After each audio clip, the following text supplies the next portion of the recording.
Moral, Amor e Revelação. Oswaldo Polidoro, reencarnação de Allan Kardec. Capítulo 1.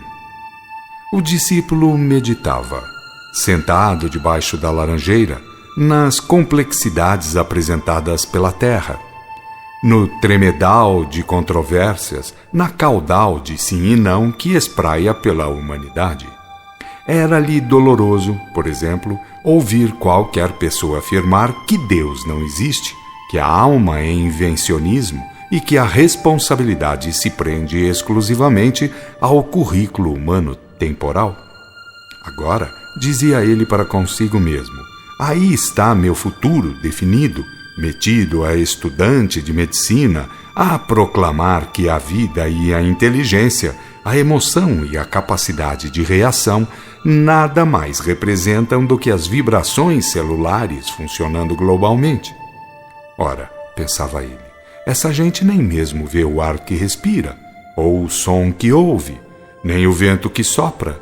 Tudo isso, coisinhas bem materiais, quireras cada crosta. Como se arvoram, pois, em julgadores de Deus e de sua chamada criação? Estava assim meditando, quando lhe apareceu o pequeno mensageiro, que, entrando com ele em palestra, perguntou-lhe: não é certo, discípulo, que o intrigam as negações humanas? E o discípulo respondeu em tom de mágoa profunda: muito e muito bondoso servo da verdade. Acima de tudo, lembro que minha irmã vai casar com um rapaz que ora estuda medicina, criatura que afirma não haver Deus nem alma. É doloroso a gente ouvir semelhantes coisas. O pequeno mensageiro sorriu, demonstrou ternura e falou conselheiro: tenha paciência, discípulo, que o mundo é assim mesmo, isto é, o mundo terrícola. Este mundinho onde nos encontramos ainda está cheio de guerras, de ódios e de mentiras, de negações e de infâmias. E não se queixe tanto dos outros, discípulo, porque nós fizemos pior ainda, muito pior. Por isso mesmo, respondeu o discípulo, é que sofro tremendamente com a negação dos outros, porque nós já encontramos a verdade, já reconhecemos os tristes efeitos da ignorância e do mal, enquanto esses nossos irmãos ainda vivem para alardear seus erros, e pior, porque vão além, engendram outros negadores, outros futuros sofredores. Se ao menos cada negador restringisse sua negação ao círculo de suas cogitações íntimas, nem faria tanto mal a si mesmo, nem criaria condição para tremendos males alheios, pelos quais também terá que responder. Pois quem semeia deve colher na razão direta, não é isso? A terra, comentou o mensageiro, ou antes, a sua humanidade, não pode viver à margem de escândalos, sendo um mundo de expiações, habitação de espíritos inferiores e, em alguns casos tremendamente errados, deve apresentar seu enorme coeficiente de atos rebeldes a Deus e suas leis. A vida, entretanto, fará o seu inevitável, o seu justo e inelutável trabalho de harmonização e de conserto. Como a mônada espiritual é imortal, evolutível, responsável, reencarnável, comunicável e de habitação universal, com o tempo e as contingências da vida, por certo reencontrará a verdade e fará com ela sua união. Quando apresentar suas desculpas, naturalmente já não serão necessárias, porque o bom Pai, desde a eternidade, sabia de tudo, tinha certeza de que seu filho, por ignorância, poderia muito bem orgulhar-se até mesmo de seus erros e de seus crimes. Enquanto o discípulo o fitava com admiração, o mensageiro fez breve pausa, e como nada dissesse o encarnado, o desencarnado prosseguiu. É que ao estado crístico ninguém vai sem ser pelo envolvimento lento e trabalhoso. Quando dizemos que hierarquia não se discute no mundo espiritual, estamos dizendo que ninguém poderá ostentar gradação alguma se no íntimo não a tenha registrado, marcado com um sinete da experiência própria. Todos começamos com as mesmas virtudes divinas em estado potencial e ninguém jamais obterá favores ou sinecuras em face da lei de equilíbrio. Prevalecem, portanto, as leis de livre-arbítrio, de responsabilidade e de finalidade. Ninguém poderá escapar ao círculo das leis que engendram, sustentam e determinam. E quem não aprender com as lições dos grandes mestres, terá que aprender com as duras lições da vida. Feita a pausa, o discípulo comentou: Eu sei que no âmago da soberana lei, as leis menores têm existência e movimentação.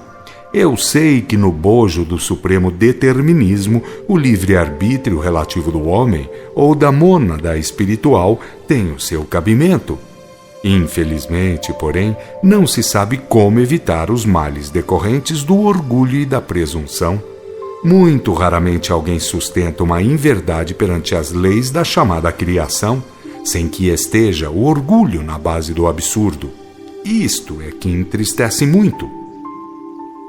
Os verdadeiros sábios e os realmente santos, que não são mais do que melhormente intencionados da terra, desconfiam de seus saberes e de suas santidades. Com os outros, discípulo, acontece o inverso, pois na inversão da ordem não é a montanha que julga o grão de areia, mas é o grão de areia que se presume capaz de julgar a montanha. É trabalho ridículo, bem o sabemos, mas disso existe e não pouco no seio da humanidade. Ao terminar, o mensageiro, a sua peroração, noticiou que tinha serviço marcado, havendo convidado o discípulo. Deve estar, dentro em pouco, junto a uma pessoa enferma. Quer vir comigo e auxiliar com a contribuição de fluidos humanos eletromagnetizados? Quero, como não? Disse o discípulo, todo satisfeito. E como o mensageiro fizesse o seu esforço atrativo, passou-se o discípulo para o nosso lado, encontrando-se muito feliz, como sempre realmente maravilhado, pelo fato de merecer de Deus a graça de semelhantes trabalhos. Foi um lapso o tempo gasto no traslado, porque o mensageiro, funcionando com ordens superiores, usava um grau superior da gama vibratória, não se detendo em face de percalços muitas vezes comuns nos graus inferiores. Como já deveis conhecer, mesmo que seja nos abismos trevosos, ali estão, no imo das trevas, todas as gradações luminosas, todos os trilhos vibratórios do universo infinito, trilhos que podem ser usados por espíritos capazes ou quando o trabalho assim permite e facilite. Assim sendo, porque ninguém havia de baixo padrão vibratório, o mensageiro utilizou uma escala ou trilho de intensa luz para o traslado até junto ao enfermo. E como não pode ser de menos, mais luz significa mais presteza, mais lucidez e mais eficiência. Aí temos Abelardo, informou o mensageiro, que sofre de regressão característica, fato que lhe impõe terríveis crises de angústia, tendo como consequência dolorosos traumas cardíacos, traumas que deverão causar-lhe, mais tarde, lesão profunda e morte certa. O discípulo esbugalhou os olhos de espanto, indagando: por que tudo isso? Que é regressão característica? O mensageiro explicou sereno e compassivo, assim como o fazem todos aqueles que de fato conhecem o mecanismo da lei e da justiça. Em primeiro lugar, discípulo, regressão característica é perder o estado anterior, a posição adrede adquirida por graves faltas cometidas. É quando um espírito que já foi melhor ou mais intenso regressa na ordem vibratória, pelo fato de cometer falta perante a lei de equilíbrio, vindo a reencarnar em condições menos interessantes, a fim de resgatar as faltas e recuperar a antiga posição. Nota: o espírito não involui, apenas tem quedas. Uma vez ressarcido o erro cometido, recuperará a sua situação espiritual anterior. Fim de nota. E em segundo lugar, assim como programou é que viverá, porque foi por ele escolhida a expiação e sancionada pelos superiores hierárquicos. O discípulo alvitrou ao primeiro estacato do mensageiro. Faremos então apenas uma obra de consolo? Consolo e estímulo, redarguiu o mensageiro, para que ele sofra com paciência e estude com entusiasmo. Olhe para aquele livro que está sobre o móvel. É uma das 3 joias que lhe deram de presente, conforme fora programado antes dele reencarnar. O discípulo, tendo reparado, leu em voz alta o nome do livro, que era Os Grandes Iniciados. E como fosse obra muito sua conhecida, alegrou-se em extremo por saber que o enfermo estava ingressando em seara maravilhosa, pelo fato de resumir toda a sabedoria antiga, a grande precursora do cristianismo. Além dessa obra, falou-lhe o mensageiro. Deram-lhe também um exemplar da Bíblia e um exemplar de O Livro dos Espíritos. Ora, com esses 3 livros, qualquer pessoa bem-intencionada pode preparar-se para os melhores aprendizados, e é, afinal de contas, o que ele está fazendo, pois deverá voltar mais vezes ao plano carnal a fim de ressarcir as faltas pretéritas e preparar-se para rumar na direção da pureza e da sabedoria. Porque, para resumir, a mônada espiritual deve tornar-se pura e sábia, tal e qual o divino modelo que foi representado por Jesus. Bem se vê, interpôs o discípulo, que Jesus viveu a doutrina integral, a lição completa. O mensageiro assentiu, com breve aceno de cabeça, esclarecendo. Jesus, o diretor planetário, 3 nota. Conforme posterior informação do próprio autor, Jesus era o diretor planetário à época em que este livro foi escrito. Presentemente encontra-se em plano espiritual bem mais elevado. Hoje, o diretor planetário é João Evangelista. Fim de nota. Viveu diante dos homens a função de Cristo, e o Cristo é, para todos os efeitos, a própria doutrina e o próprio Evangelho. Não escreveria de forma alguma, porque mais tarde seria explicado.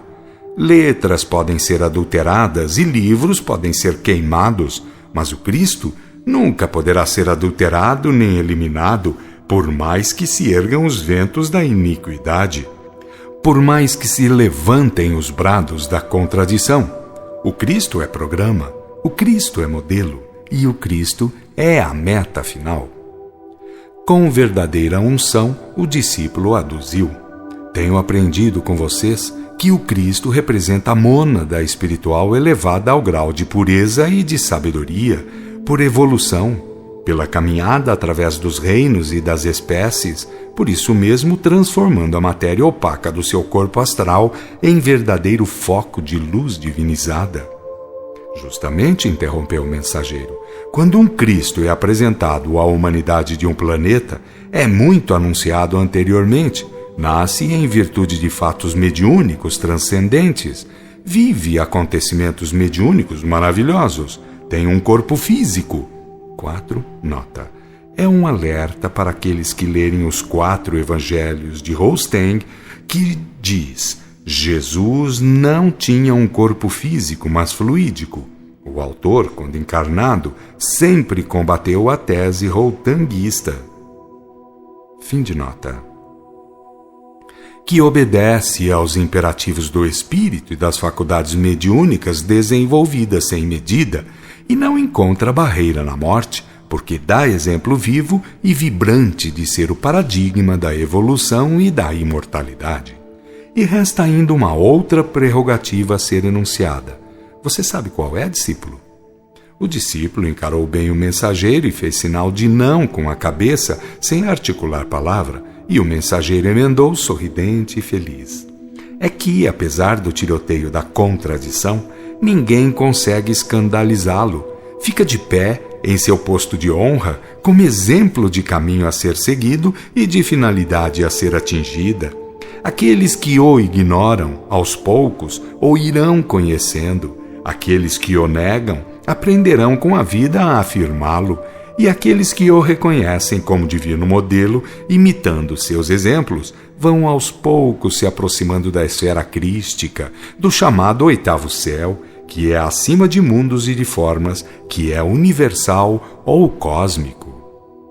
Premente de alegria estranha, o discípulo repetiu as palavras de Jesus cheias de profundo sentido, tanto assim que os homens, até mesmo os mais bem-intencionados, somente entenderam o modo místico. Eu sou o caminho, a verdade e a vida. O Cristo anímico e cósmico. O mensageiro continuou cheio de gozo espiritual. O caminho, pelo fato de conter a escalada evolutiva através dos mundos, das espécies, das vidas e das formas. A verdade, porque revela a vontade de Deus, o processo evolutivo e a obediência total. A vida, porque somente no grau crístico se encontra exposta de modo a ser plena em todo o seu divino esplendor. E de tal modo o ambiente espiritual fez-se luminoso e brilhante por causa daquela conversação que dentro em pouco estava repleto de companheiros do mensageiro. Crescendo na escala, por estarem todos envolvidos no mesmo tom da gama vibratória, foram atingidos e sentiram a poderosa atração, tendo acorrido aqueles que estavam em liberdade e em condições de atender. Pouca gente sabe, na Terra, o quanto podem as consonâncias vibratórias, e se soubessem por certo, fariam muito melhor uso da oração em conjunto e em horas combinadas, com o fito de atrair as melhores influências astrais.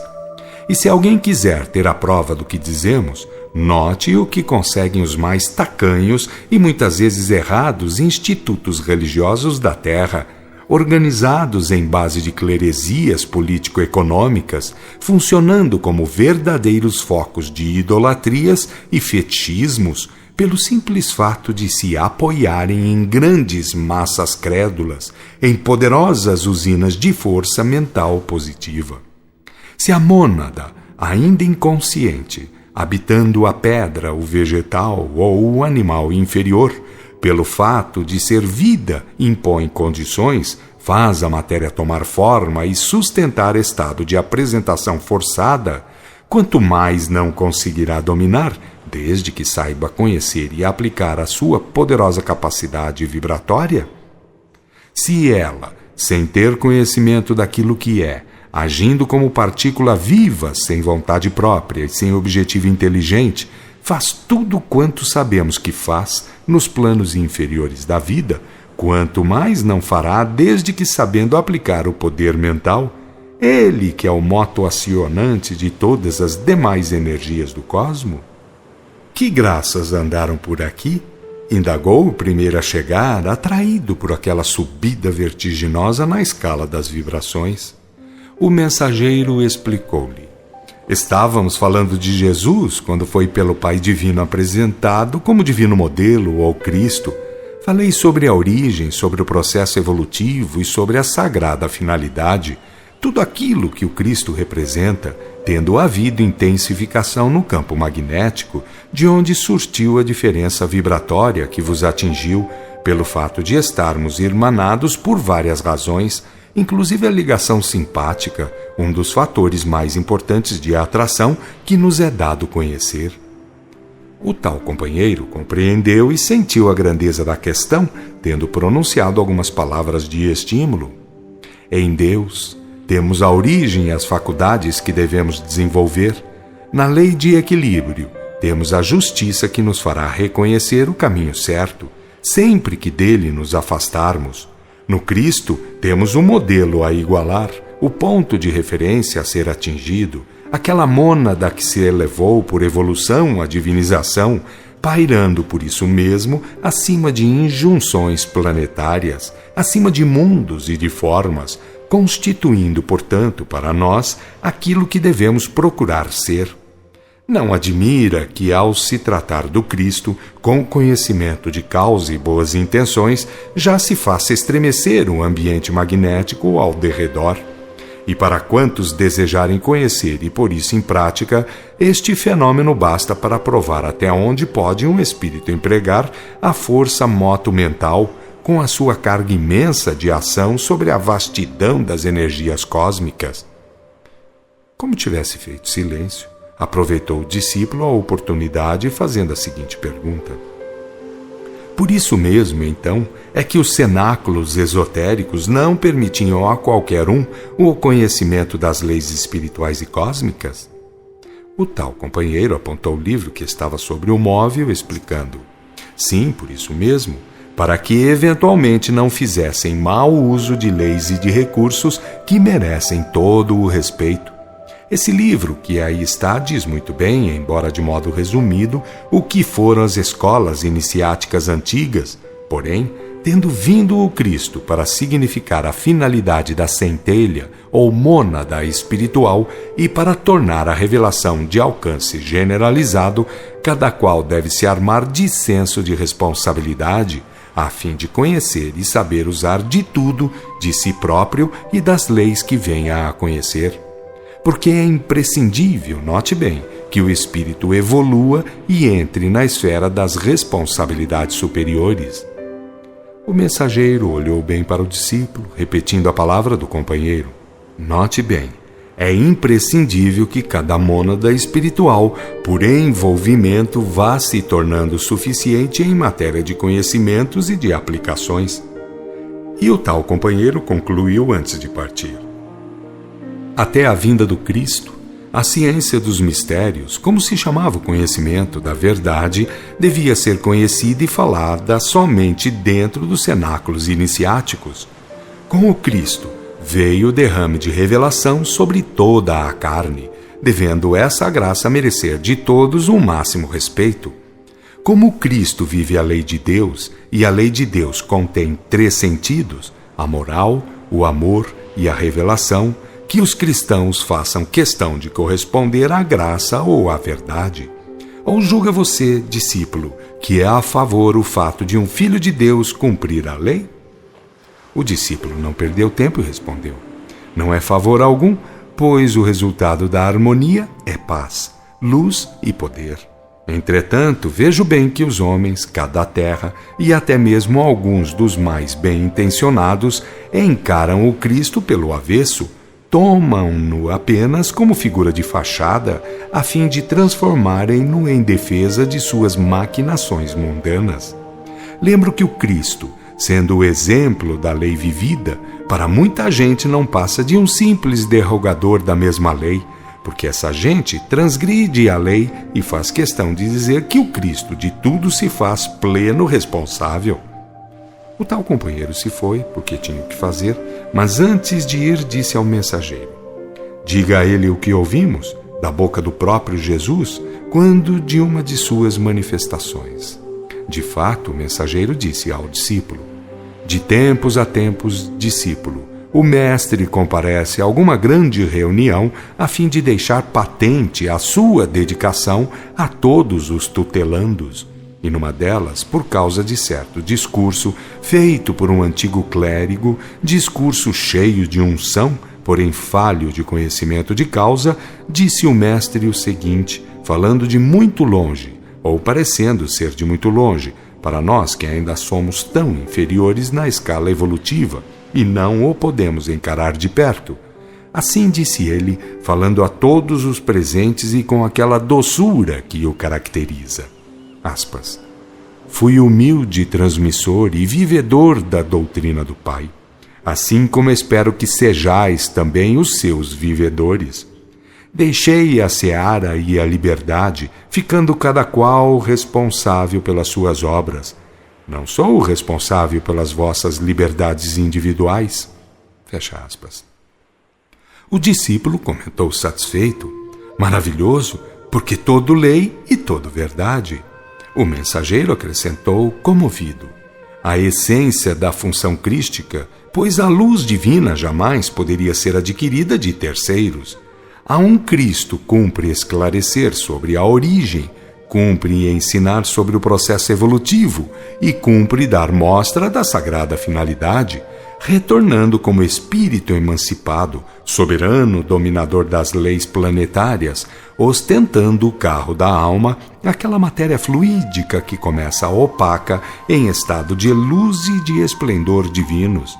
Se, porém, fosse dado a alguém suprimir as responsabilidades individuais, toda a ordem universal estaria sendo posta de pernas para o ar. Toda a lei e toda a justiça estariam sendo escandalizadas pelo próprio Deus. Todavia, interveio o discípulo, o mundo terrícola está cheio de donos de religiões e de pobres infelizes que lhes dão crédito, que nada entendem de semelhante realidade, incidindo em tremendas faltas, cometendo idolatrias e fetichismos, praticando traições à guisa de atos de fé. Nada mais fazem do que atirar Deus contra Deus, a lei contra a lei, a justiça contra a justiça, enquanto se julgam bons religiosos, dignos filhos de Deus. O mensageiro apontou para o enfermo que gemia no seu leito, exclamando: Eis aí uma prova do que diz, porque os erros humanos jamais convencerão Deus, a lei e a justiça, em contrário. Este nosso irmão cometeu 3 espécies de erro em algumas vidas. Primeiro, depois de estar bem harmonizado com a lei, foi um guerreiro cruzado, um terrível vândalo em nome de Deus e do Cristo.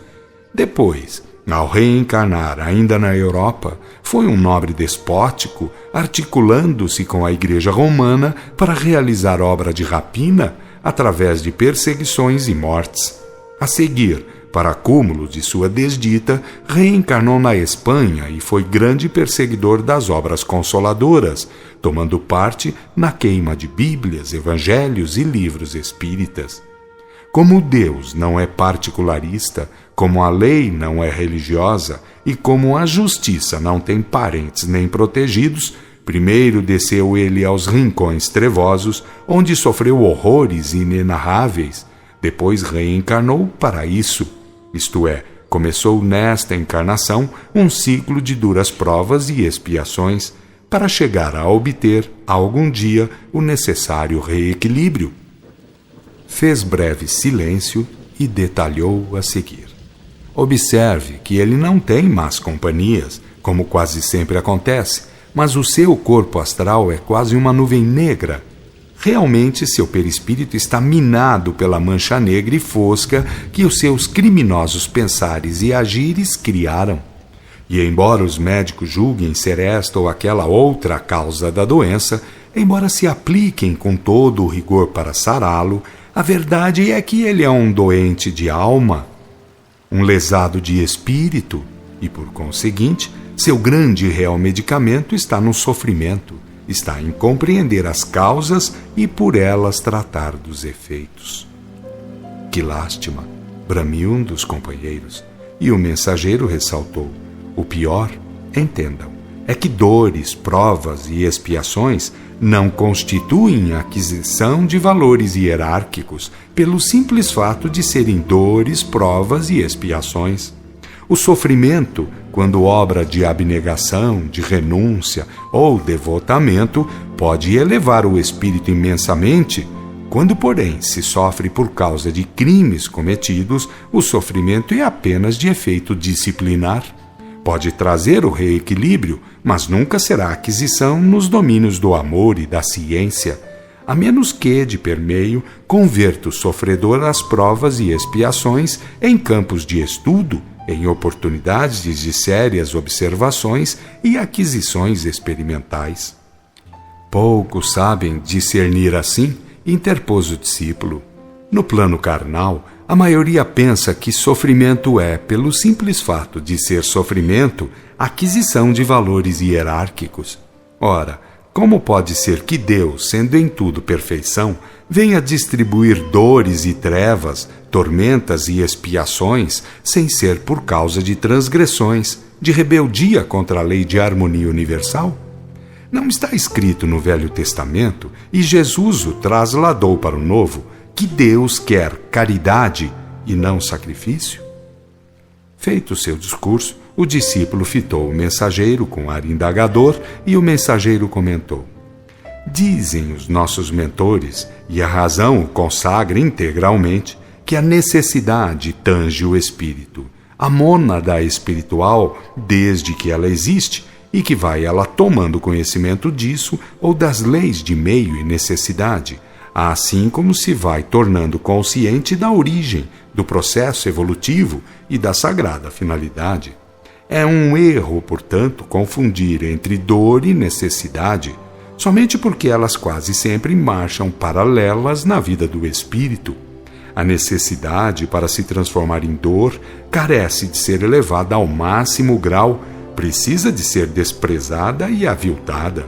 Em condições normais de vida e de movimentação evolutiva, a necessidade obriga a procurar o melhor, por meio do trabalho até mesmo agradável, sem tomar aspecto de sofrimento. E se alguém quiser levar a sério esta verdade, que se não esqueça da lei de Deus e nem dos ensinos daquele que a exemplificou, porque onde estiverem a harmonia e o amor, jamais a necessidade se elevará à condição de dor. Como fosse chegada a hora de um mensageiro ter outro serviço na pauta, uma vez terminada a sua peroração, convidou: "O tempo que temos ao dispor é agora escasso. Vamos transferir para este pobre irmão alguns recursos fluídico-magnéticos. Sintamos por ele verdadeira piedade, para que nossos fluidos se carreguem de elementos amorosos, obrigando-o a meditar profundamente nas coisas do céu, porque se ele, da parte da lei de equilíbrio, está merecendo obrigações de reequilíbrio, de nossa parte, irmãos, em tudo está merecendo cooperação nos propósitos em que se acha envolvido. Recordemos que ao culpado basta para ser atormentado e obrigado a ressarcir o peso de suas próprias culpas, não sendo necessário que outros irmãos, também agravados perante a lei, venham a carregar ainda mais o pesado fardo. Piedade, muita piedade por todos os sofredores, principalmente por aqueles que se tornam penitentes."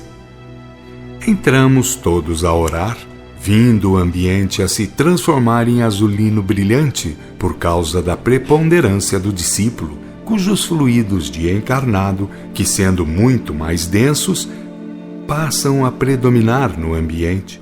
Pouco depois, entregando ao corpo do discípulo seu agente espiritual, demos por terminado aquele trabalho.